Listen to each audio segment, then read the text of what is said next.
Hello dear students, my name is Dr. Shilpi Kumari. Welcome back to my channel Inside Classes Haridwar. जैसा कि आपको पता है कल हम एक सीरीज स्टार्ट किए थे the living world and biological classification के कुछ क्वेश्चंस लेकर के आई थी। तो उसी सीरीज को आगे बढ़ाते हुए आई थिंक कल मैंने शायद 15 क्वेश्चंस किया था। तो बहुत सारे questions more than that questions मैं लेकर के आई हूँ। तो आई होप कि आपको अच्छा लगेगा और आप काफ़ी कुछ इससे सीखोगे, क्योंकि मैं सिर्फ क्वेश्चन के आंसर ही नहीं बताती हूँ, उसको डिस्क्राइब भी करती हूँ, एक्सप्लेन भी करती हूँ और उसके की कॉन्सेप्ट को भी आपको बताती हूँ। ठीक है, चलो स्टार्ट करते हैं। सो माई फर्स्ट क्वेश्चन, लेकिन 15 तक मैंने बता रखा था तो मैं 16 से बताऊंगी। ओके चलो 16 this biological concept of species is given by. देखो बायोलॉजिकल कॉन्सेप्ट ऑफ स्पीसीज ये किसने दिया था? अर्नेस्ट मेयर ने दिया था। D option correct. 17 in taxonomy first step is. Taxonomy में सबसे पहला स्टेप क्या होगा? Identification, nomenclature, classification. So identification, अगर मान लो यहाँ पे आइडेंटिफिकेशन से भी एक और ऑप्शन दिया होता कैरेक्टराइजेशन, तो हमारा पहला आंसर कैरेक्टराइजेशन होता and after that identification, nomenclature, then classification. ठीक है, बट वो चॉइस में नहीं है तो हम आइडेंटिफिकेशन को करेक्ट करेंगे। ठीक है, चलो आगे। Question number 18. A large number of unknown species of plants and animals are believed to be present in. सबसे ज्यादा कहाँ पे होगा? ट्रॉपिकल फॉरेस्ट में। So the correct answer is D. Who wrote System Nature? Systema Nature जो है वो किसने लिखा था? Systema Nature Carolus Linnaeus की बुक थी। So the correct answer is A. उन्होंने लिखा था। Question number 20. For higher plants, flowers are chiefly used as a basis of classification because. मतलब higher plants के केस में फ्लावर्स को बेसिकली यूज किया गया, मतलब उसको एक आधार माना गया क्लासिफिकेशन के लिए। क्यों? Because reproductive parts are more conservative than the vegetative parts, that's why. ठीक है, समझ में आया? Question number 21. Who wrote Species प्लांटरम?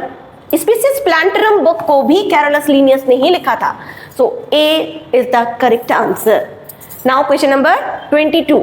The binomial system of nomenclature was given by once again Carolus Linnaeus. देखो पूरा नाम नहीं दिया है तो कंफ्यूज मत होना, आधा नाम दिया है, लिनियस है ना, तो लिनियस आप में करेक्ट आंसर लग जाएगा।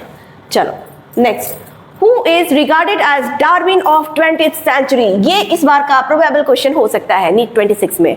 और तुम्हें पता है ये क्वेश्चन कहाँ से लिया गया है? ये क्वेश्चन लिया गया है एकदम आपके एनसीईआरटी क्लास 11 का जो पहला टॉपिक है द लिविंग वर्ल्ड, उसके फ्रंट में जो साइंटिस्ट का बायोग्राफी दिया हुआ है, जिसके बारे में मैंने कल बात करी थी कि आपको उसे भी पढ़ना है। उस बायोग्राफी में बेसिकली किसका दिया है? अर्नेस्ट मेयर का दिया है और उनमें ही ये लाइन लिखी हुई है डार्विन ऑफ 20th सेंचुरी। ये किसे कहा जाता है? तो अर्नेस्ट मेयर को कहा जाता है। This is the correct answer.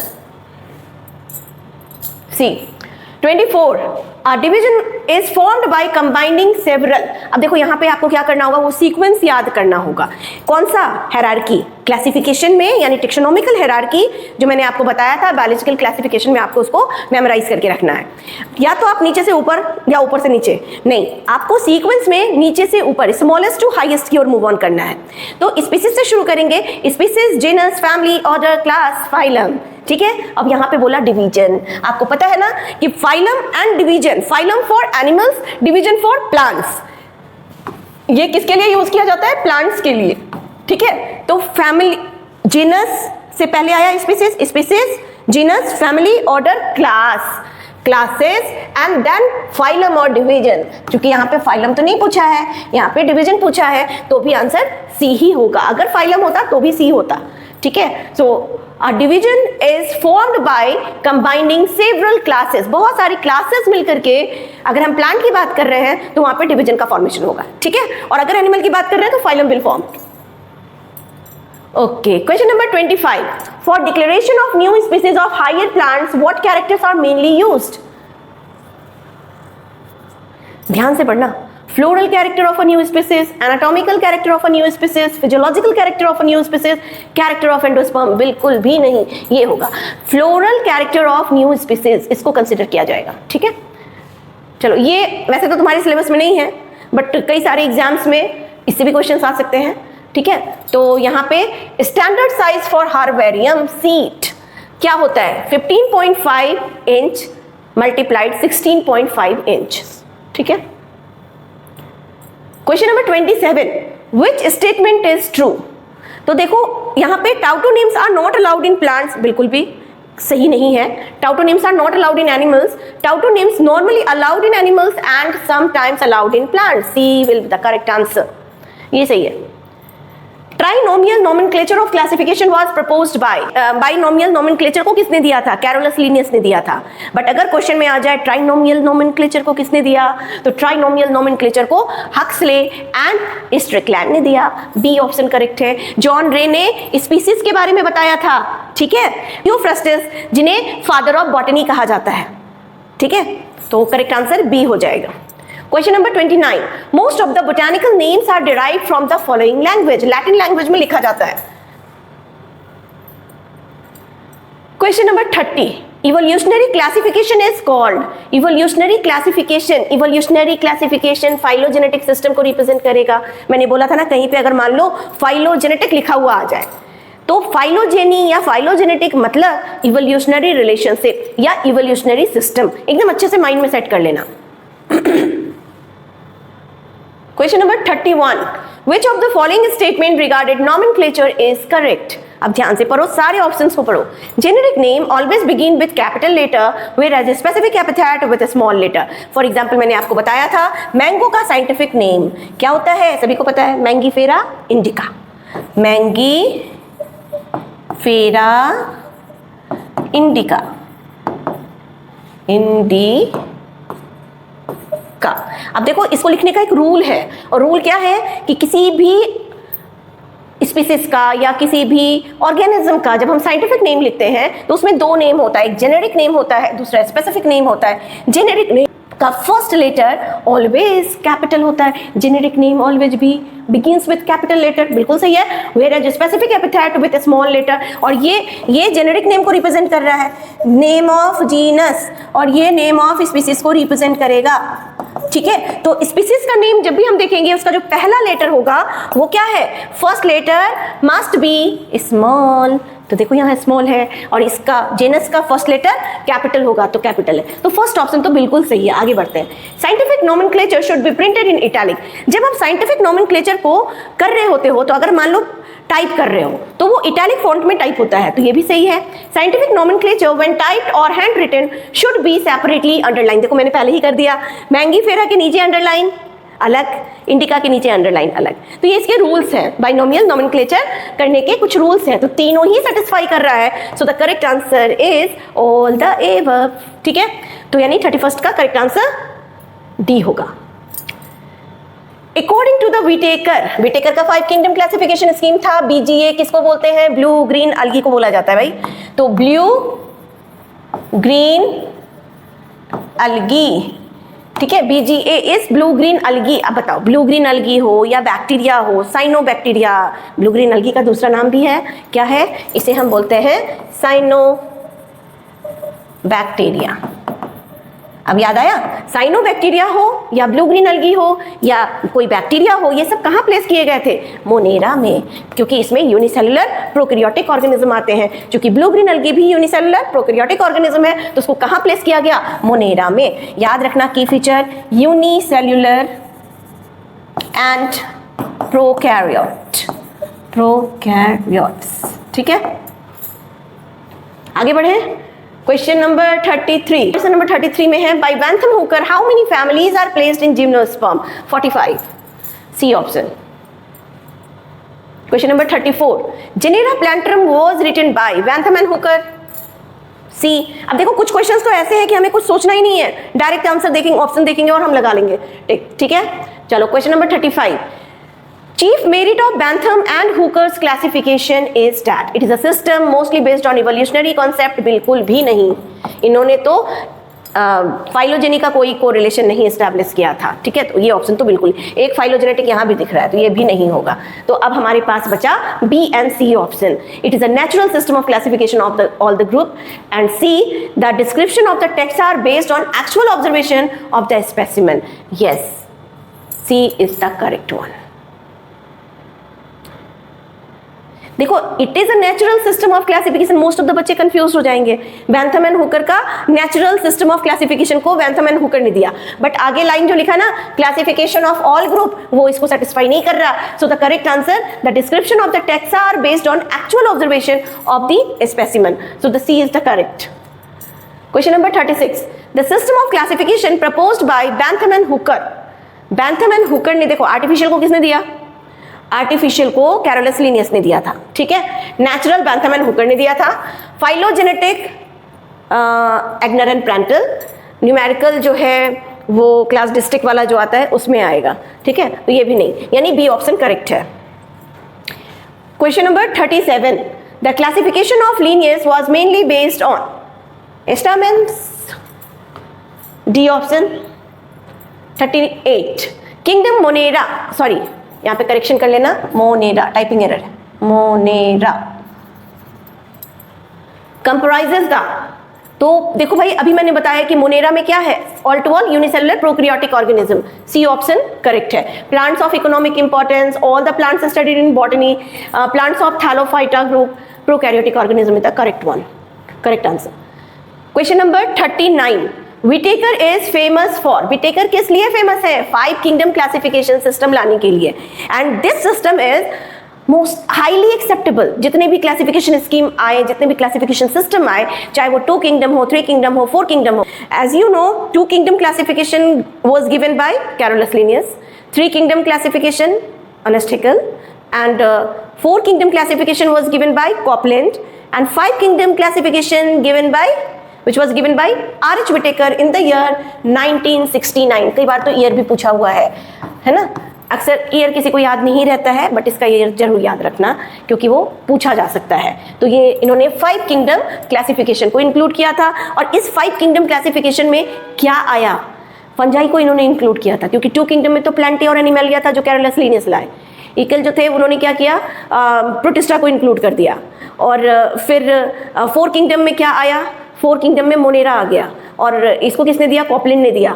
And then 5 kingdom आया, तो फंजाई को लेकर के आए। मतलब कुछ ऐसे जो जिनमें हेटेरोट्रॉफिक मोड ऑफ न्यूट्रिशन हो रहा है, एक क्लोरोफिलस है, इस प्रॉपर्टी के जो थे, यानी कि फंजाई को एक अलग ही किंगडम दे दिया, और उसमें उन सारे फंगस को प्लेस कर दिया गया, ठीक है। और मोस्टली इसके सारे मेंबर जो थे मल्टीसेलुलर एंड यूकैरियोट थे। Don't forget, unicellular eukaryotic fungus except yeast को छोड़ के, ठीक है। तो 5 किंगडम क्लासिफिकेशन आ जाएगा इसमें। 39 ये हो गया।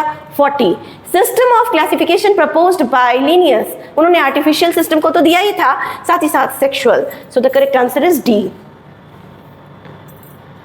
Question number 41, the group Plantae proposed by Whittaker includes. तो प्लांटे किंगडम में, अब थोड़ा सा उसका क्लासिफिकेशन बताएं। प्लांटे किंगडम को 2 ग्रुप में बांटा गया, क्रिप्टोगेम्स, फिंड्रोगेम्स। क्रिप्टोगेम्स के 3 डिवीजन है, और वो डिवीजन क्या है? थैलोफाइटा, ब्रायोफाइटा, टेरिडोफाइटा, ठीक है। और इधर 2 जिम्नोस्पर्म, एंजियोस्पर्म। इसका मतलब pteridophytes, gymnosperms, angiosperms, all of the above option, ठीक है। 42, इन विटेकर्स 5 किंगडम क्लासिफिकेशन यूकैरियोट्स वर असाइंड। देखो ये क्वेश्चन कई बार है ना नीट में पूछा हुआ है। आप PYQ अगर बनाए होंगे तो जरूर आप टकराए होंगे इस क्वेश्चन से, क्योंकि विटेकर का 5 किंगडम क्लासिफिकेशन स्कीम था, एक्सेप्ट मोनेरा को छोड़ दो। मोनेरा में यूनिसेलुलर प्रोकैरियोटिक ऑर्गेनिज्म आते हैं, बाकी जितने थे यानी Protista unicellular eukaryote, fungi multicellular eukaryote except yeast, and Plantae multicellular eukaryote, Animalia multicellular eukaryote. तो यूकैरियोट कितने किंगडम में आए? 4 किंगडम में आए। So the correct answer only 4 of the 5 kingdoms. So the correct answer is B. Interesting ना। Question number 43, the book Genera Plantarum which contains the classification of seed plant was wrote by. किसने लिखा? देखो genera प्लांटरम है ना, genera प्लांटरम लिखने वाले scientist Bentham and Hooker थे, ठीक है। C. 44, theory elementary de la botanique is the book of. किसका बुक है? डी केंटोल, बी ऑप्शन, ठीक है। And the last but not the list, 45 number, question number 45, Carolus Linnaeus classified plant kingdom on the basis of. Carolus Linnaeus ने plant kingdom को किस basis पे classify किया? तो फ्लोरल मॉर्फोलॉजी के basis पे उन्होंने क्लासिफाई किया। सो the correct answer is a. तो आई होप कि सभी को अच्छा लगा होगा, और अगर आपको बहुत अच्छा लगा है तो डेफिनेटली आप हमारे चैनल को सब्सक्राइब कीजिए, और हमारे जितने भी वीडियोज़ आ रहे हैं उस पर लाइक, शेयर, सब्सक्राइब एंड साथ ही साथ अपना कमेंट करना तो बिल्कुल भी ना भूलें। कमेंट जरूर कीजिए, क्योंकि आपके कमेंट से हमें मोटिवेशन मिलता है। हम तो मोटिवेट कर रहे हैं आपको, बट आपके कमेंट से हमें मोटिवेशन मिलेगा। चलो चलते चलते एक बात याद आई।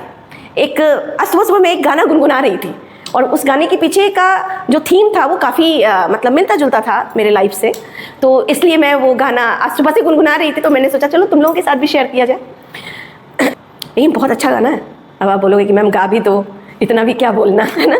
रुक जाना नहीं तू कहीं हार के, कांटों पे चल के मिलेंगे साए बहार के। रुक जाना नहीं तो कहीं हार के, कांटों पे चल के मिलेंगे साए बहार के। ओ राही ओ राही ओ राही ओ राही। अब देखो ये गाना बहुत सिंपल सॉन्ग है, बट इसकी मीनिंग बहुत वास्ट है। इसका मीनिंग अगर आप देखोगे ना, कई बार क्या होता है, स्टूडेंट तैयारी किया, मैं सिर्फ नीट की बात नहीं कर रही हूँ, जितने भी कॉम्पिटिटिव एग्जाम्स हैं, बच्चे जिस चीज़ की भी तैयारी कर रहे हैं, जो उनके लाइफ का टारगेट है, तैयारी किए, जरूरी नहीं है कि सफलता सबको एक बार में मिल जाए। कुछ को सफलता एक ही बार में मिल जाती है, तो डेफिनेटली उस बच्चे ने उस चीज़ के लिए बड़ी शिद्दत से मेहनत की होगी, तभी उसे वो सफलता मिली है। लेकिन सबको नहीं मिल पाई, कुछ थोड़े से चूक गए, लेकिन जिन्होंने हिम्मत हार लिया वो तो रह गए पीछे। जिन्होंने हिम्मत रखा वो और भी आगे कदम आगे बढ़ा के बहुत ऊंची शिखर पे पहुंच गए। मेरा कहने का मतलब ये है कि मान लो कि किसी ने कोई एंट्रेंस एग्जाम दिया, फर्स्ट अटेम्प्ट में नहीं हुआ तो कई बार बच्चे सोचते हैं कि मेरे से नहीं होगा, मुझे कुछ और ऑप्ट कर लेना चाहिए। अपना टारगेट, अपना पैशन, अपना जुनून वो फिक्स रखो। एक बार में सफलता नहीं मिली कोई बात नहीं, ये मान लो कि तुमने उस लेवल पे तैयारी नहीं की। आपको करना क्या है, अब आप सेकेंड टाइम के लिए, यानी कि आप जो सेकेंड अटेम्प्ट लोगे उसके लिए एक स्ट्रैटेजी तैयार करो, एक फोकस्ड स्टडी करो, स्मार्ट स्टडी करो, और अपना एक रेगुलर डिसिप्लिन मेंटेन करके अपनी पढ़ाई को और भी अच्छा करो, ताकि अब जो एग्जाम में अपीयर होगे ना तो पूरे फॉर्म के साथ पहुंचोगे और एक भी ऐसा क्वेश्चन आपको नहीं टकराएगा जो आपको नहीं आता है। वो कॉन्फिडेंस, वो रेगुलरिटी, वो जो मेहनत था, जो लेबर था, जो भी आपने स्मार्ट वर्क किया, शिद्दत से किया, दिल से किया, तो डेफिनेटली वो आपके एग्जामिनेशन हॉल में काम आएगा और आपको सफलता से कोई नहीं रोक सकता। आप जिस चीज़ के लिए इतना फाइट कर रहे हो, उस फाइट पे आपको विनर होने से कोई नहीं रोकेगा, गारंटी। इसीलिए अपने फेल्योर को ये मत सोचो कि एक बार फेल्योर हो गया तो अब हम कुछ कर ही नहीं सकते हैं। एक बेस्ट एग्जांपल बताऊं, जब मैं टेस्ट दे रही थी ना तो मैं पहले अटेम्प्ट में फेल हुई थी, नहीं हुआ था। और मैं ये भी तुम लोगों से शेयर करूंगी कि मैं फेल क्यों हुई थी। मैं बहुत अच्छे से पढ़ाई की थी, वैसे ही एक कंसिस्टेंसी में, रेगुलरिटी में, एक डिसिप्लिन में, एक स्मार्ट स्टडी के साथ। बट एक चीज़ जो मेरे पे हावी था वो था ओवर कॉन्फिडेंस। अक्सर तुम लोगों ने सुना होगा, मैं जितने भी स्पीच बोलती हूँ या जितने भी मोटिवेशनल टॉक पे मैं जो भी चीज़ बता रही होती हूँ तो उसमें एक वर्ड मैं बोलती हूँ, always be confident, not be over confident. मतलब आपको ओवर कॉन्फिडेंट होने की आवश्यकता नहीं है, ऑलवेज आप कॉन्फिडेंट रहो। अब देखो मैंने क्या गलती करा, मैंने गलती ये करा, मुझे सब आता था। मैं एग्जामिनेशन हॉल में गई, 1.5 घंटे का पेपर था, मैं आधे घंटे में करके बाहर आ गई और मैंने अपनी मम्मी को फ़ोन लगाया कि मम्मी मेरा तो हो गया। मम्मी ने कहा कि भाई 1.5 घंटे का था, तुम कैसे मतलब हाफ एन आवर में या मान लो 40-45 मिनट्स में बाहर आ गई, तुमने रिवाइज़ नहीं किया? मैंने कहा किया। फिर मम्मी ने कहा कि नहीं, समथिंग वेंट रॉन्ग, मुझे नहीं लगता कि तुम्हारा होगा, तुम ये एग्ज़ाम क्लियर नहीं कर पाओगे। तो मुझे उस समय मम्मी की बात बुरी लगी कि भाई मैं इतने मतलब इंथुसियास्टिक होकर के मम्मी से बात कर रही हूँ कि हाँ मेरा एग्ज़ाम हो गया, बहुत ईजी पेपर था, बहुत ईजी, मैं सारे क्वेश्चंस करके आई हूँ। जब रिज़ल्ट आया ना, तो जब रिज़ल्ट आया सरप्राइजिंग था मेरे लिए, क्योंकि मैंने ऐसा सोचा ही नहीं था कि मैं कहीं पे स्टैंड नहीं करती, और मम्मी की बात सही हो गई। फिर मैंने रियलाइज़ किया, मैं बहुत रोई ऑनेस्टली। हर स्टूडेंट के साथ ऐसा होता है, मैं भी कभी स्टूडेंट लाइफ में थी। आज भले मैं पढ़ा रही हूँ, गाइडेंस दे रही हूँ, बट मैं भी उस फेज से होके निकली हूँ। फिर मम्मी ने कहा कि कोई बात नहीं, एक बार तुमने गलती करी, अब अपनी स्ट्रैटेजी खुद सेट करो और जो मिस्टेक तुमने इससे प्रीवियस किया है वो अब रिपीट नहीं होना चाहिए। स्ट्रैटेजी सेट करके आगे बढ़ो और मेहनत से पढ़ाई करो। और बिल्कुल एक रात मैं बहुत रोई। और मैं जो एग्ज़ाम की बात कर रही हूँ ना, वो आफ्टर एमएससी होता है, net, UGC, CSIR, JRF net. तो मेरा दिसंबर वाला नहीं हुआ। अब जो ये एग्ज़ाम था 6 महीने बाद था, जून में होना था। तो मैंने इसके लिए अपना एक, पहले तो वो जो हार हुआ, मेरा जो फेल्यूर हुआ, उसको मैंने अपना ताकत बनाया।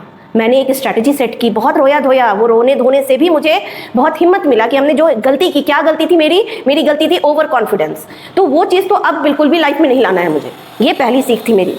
और दूसरा, पूरी रात मैं बस स्ट्रैटेजी बनाई कि मुझे कैसे पढ़ना है। और मैंने अपना स्ट्रैटेजी सेट किया। मैं दूसरे कभी किसी टॉक में अगर बात करूंगी ना, तो मैं ये भी स्ट्रैटेजी बताऊंगी कि अगर वो बच्चे जो ये बोलते हैं कि हम पूरा सिलेबस कंप्लीट करके एग्जामिनेशन हॉल में पहुंचेंगे, तो ये उनका अप्रोच गलत है। आप बोलोगे कैसे? क्योंकि मैंने जो अपना स्ट्रैटेजी सेट किया था, उस स्ट्रैटेजी में इसी चीज़ को इंक्लूड किया।